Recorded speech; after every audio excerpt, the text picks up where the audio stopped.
How to fix Android stuck on emergency contacts have been notified screen. This tutorial shows you how to get your device past this screen on your Android device. First, press and hold the power button until the power menu appears and tap Restart to see if a simple reboot clears the screen. After that, if your device is still stuck, press and hold both the power button and volume down button at the same time for about 10 seconds to force restart your device. From there, release the buttons when you feel a vibration or see the screen change, and your device should boot up normally.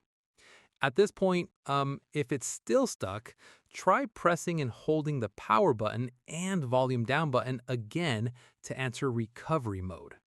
In the next step, use the volume buttons to navigate through the recovery mode menu and select Reboot System Now.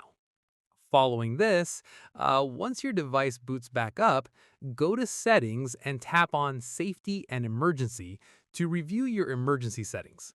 Once done, tap on Emergency SOS and make sure the auto call or countdown settings are configured correctly so this doesn't happen again accidentally. Finally, if your device keeps getting stuck on this screen regularly, check if any side button combinations are being accidentally triggered in your pocket or bag. And that's it. If this Android guide helped you get past the emergency contact screen, give it a like, subscribe for more Android tutorials, and tap the bell icon for updates. See you in the next one.